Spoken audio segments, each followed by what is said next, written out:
Trending na naman itong statement na ito natong si Sara Duterte. Ang daming kawalang hiyaan, ang daming alam pagdating sa mga ganitong klaseng violence.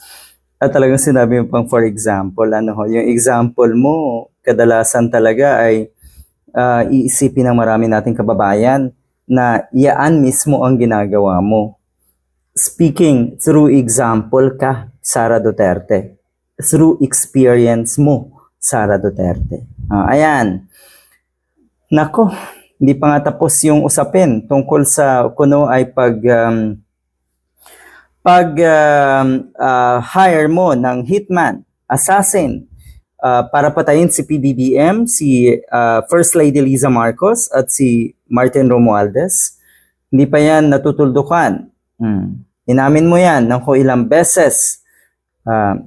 Nagsasalita ka ng tila ba walang pakundangan, pero sa bandang huli hindi mo rin naman pala aaminin, 'di ba?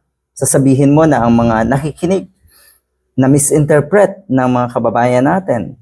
Ganyan kalala ang kasinungalingan na itong si Sara Duterte. Kahit kitang-kita na in public, kahit lahat halos ng mga matituno nating kababayan ay alam na kung ano ang pinaggagawa na itong si Sara Duterte. Malala ang kasinungalingan na ito.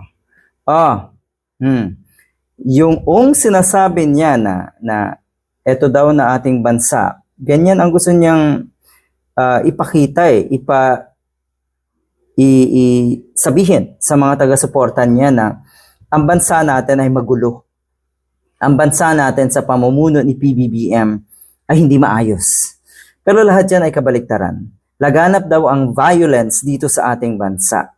Parang may mali. Kasi ang nababasa at nakikita nating lahat, napakalaki or laganap na laganap ang krimen sa Davao City. Sa Davao mismo lang.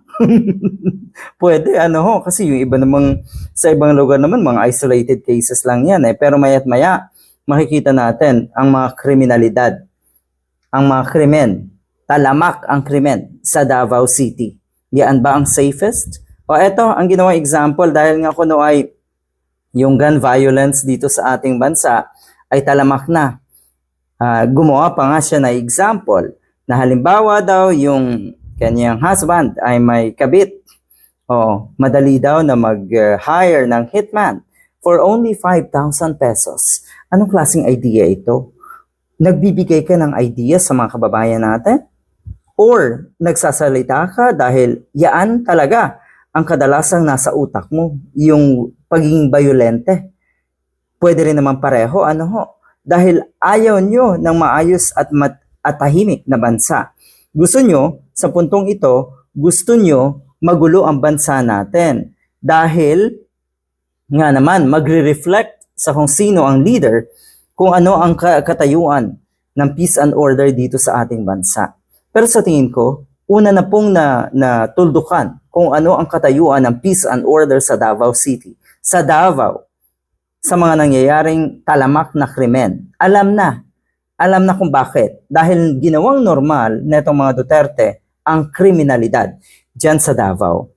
At yun, para sa mga taga-suporta na itong mga to, ay kahanga-hanga. Mga taga-suporta ni Sara Duterte ay kahanga-hanga daw yung mga ganon, na normal na ang krimen, na kahit winawalang hiya, kayo ay tuwang-tuwa pa rin por Diyos por Santo.